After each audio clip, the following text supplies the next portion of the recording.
I'm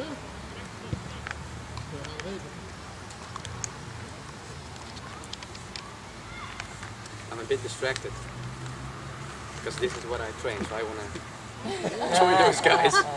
Okay, afterwards you show us. Sorry again? Give you a chance. Huh? Afterwards, we finish the meeting and then you show us. Give you one hour. Does anyone have a mask so I can attack them? We will evaluate you here. Combine it in your That's good moderation program. In between act. In between act, oh yeah, table topic. You didn't pick anyone else. I'm gonna pick the biggest guy.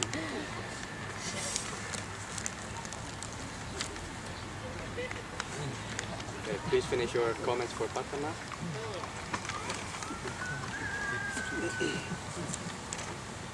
And now it's time for Ali with her third speech to get to the point with saved advice for dessert.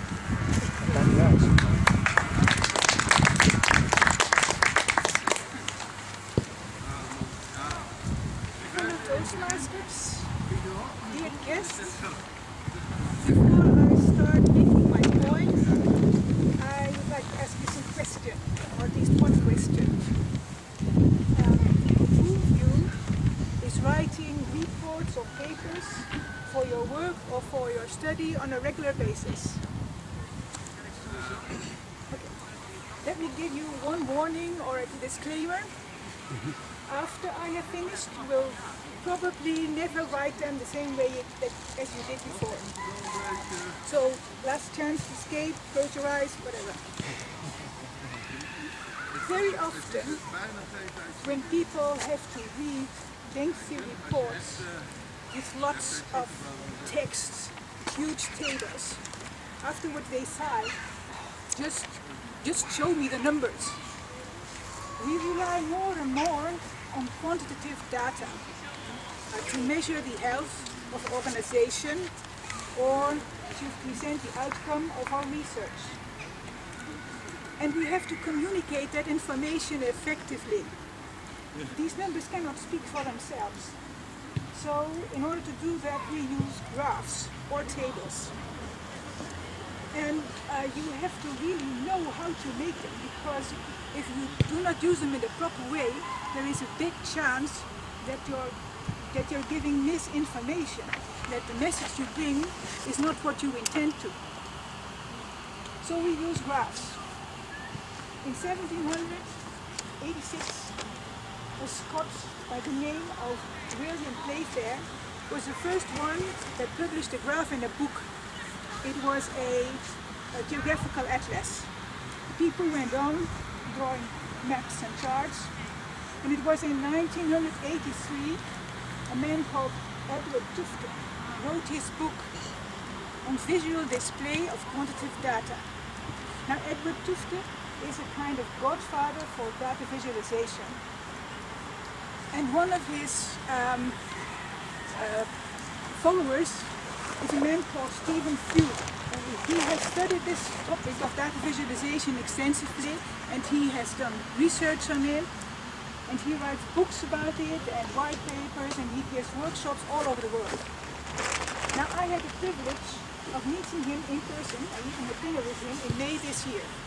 So all that I'm going to teach you about this, or tell you about this, have I learned from him. When you want to understand about how to visualize information, you have to know something about visual perception. Our visual system is a very, very powerful pattern seeker.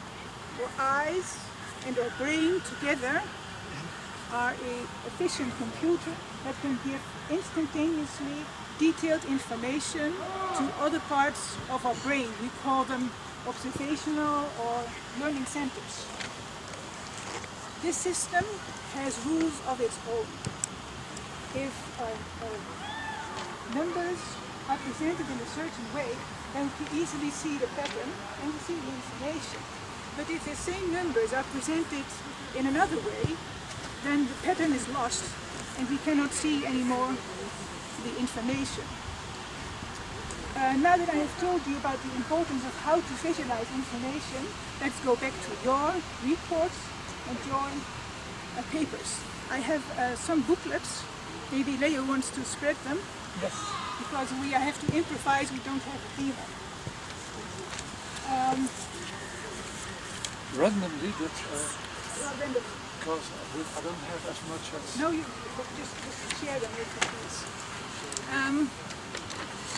I give people the availability of lots of numbers, and then I challenge them to draw charts from it. And very often, most of the time, about 70%, they do come with this chart, this kind of chart. What is your preferred chart if you have to make charts? Okay. Pie chart. Okay. We love pie charts. It's not such a miracle. When we were children, we learned fractals by slicing pies into quarters, and we know this ratio is a quarter, or an eighth, or 3/4. And the message of a pie chart is always a part of a whole relationship. And that we like pie charts, they're a nice shape, friendly, round, bright colors. But I have to tell you, pie charts are by far the least effective charts of all. I will show you. And that's why the booklets are for. If I show you this nice pie chart, and I ask you just now, what part of a whole is this light green spot?